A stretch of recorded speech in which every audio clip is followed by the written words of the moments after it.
going to show you how to make our holiday sock. First, let's begin opening our package and removing the contents.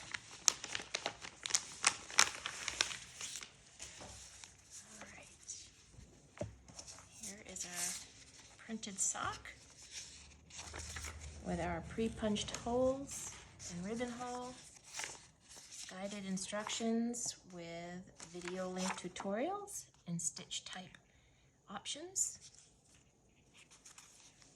the cuff for our sock, needle, thread, and ribbon. Here we go. Let's get to it. Unwind the ribbon. There's about 3 yards of ribbon in here, more than enough to complete our project.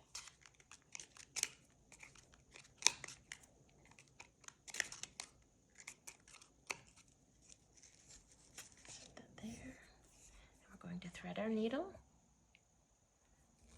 just like so.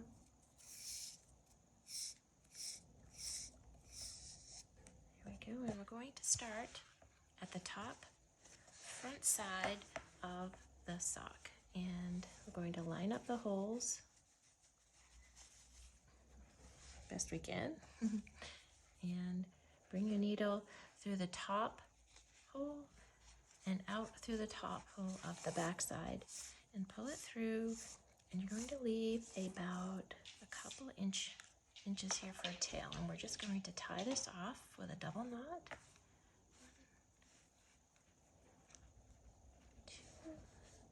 And you can just tuck that tail right inside. All right, and I'm just going to go through this hole one more time.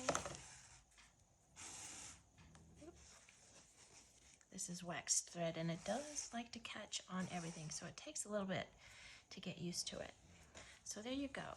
We've made our first stitch, and we tied off our thread, and we've tucked it inside, and we're going to use the whip stitch today, and we're going to stitch along down the front of this sock, just like so.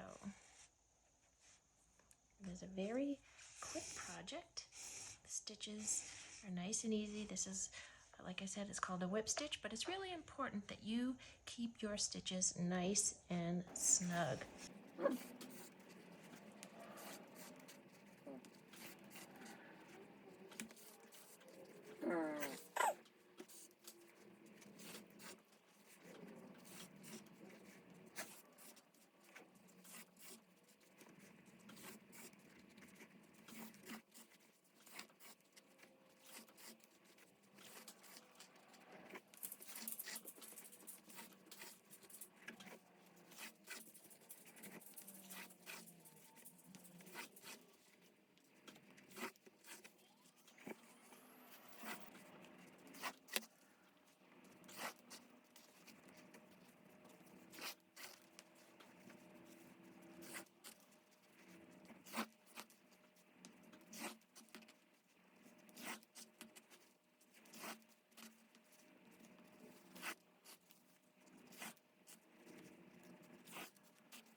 Now that we've come all the way around and back at the top, we're going to take our cuff, we're going to lay it on top, and you're only going to sew through the face side and one side of the cusp, because we're going to wrap it around and stitch it as we go. Okay, let's begin. Good. down through the first hole on the cup, nice and tight.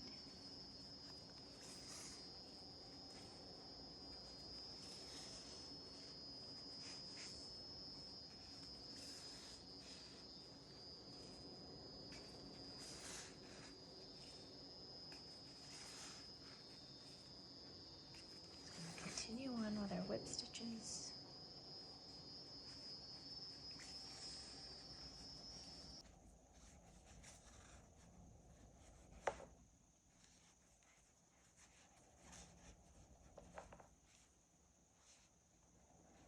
Okay, now we're coming back around to our last hole, and we're going to go through all of them, all 4 layers, just like this.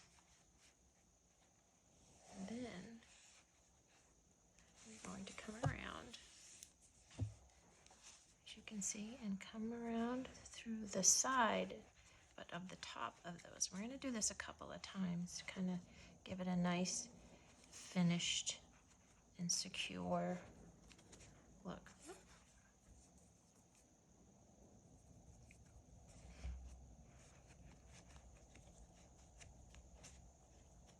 Two, 3, and we're going to create a little slip knot in that last stitch loop.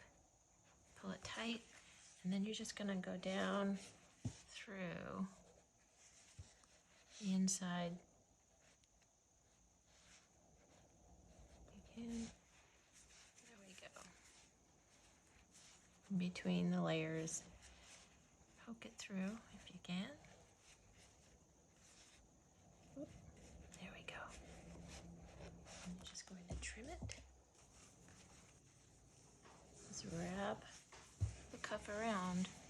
But you're going to make the middle stitch right here. You're going to go down through this and in between both layers, just like this. Nice and snug. And then you're going to continue on through the top hole of the sock on the face side.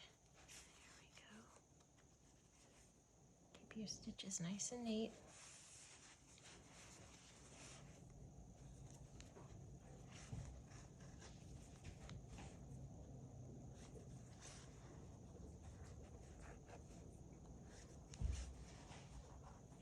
Just like that. And then we're going to take our thread.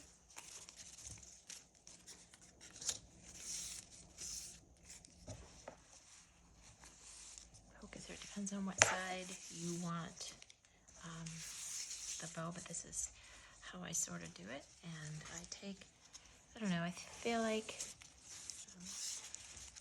I'm gonna match our ends so we're even, and then I just kind of make a knot like this.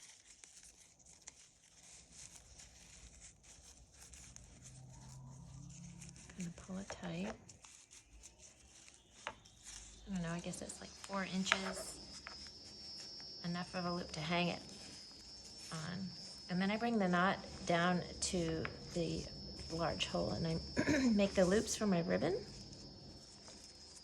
I am not an expert bow tire, but I find that this way, well, let's try it again. There we go. All right. You may have a better way of tying your bows, but this is what I've been able to kind of figure out. And then just pull your ends the way that you like them.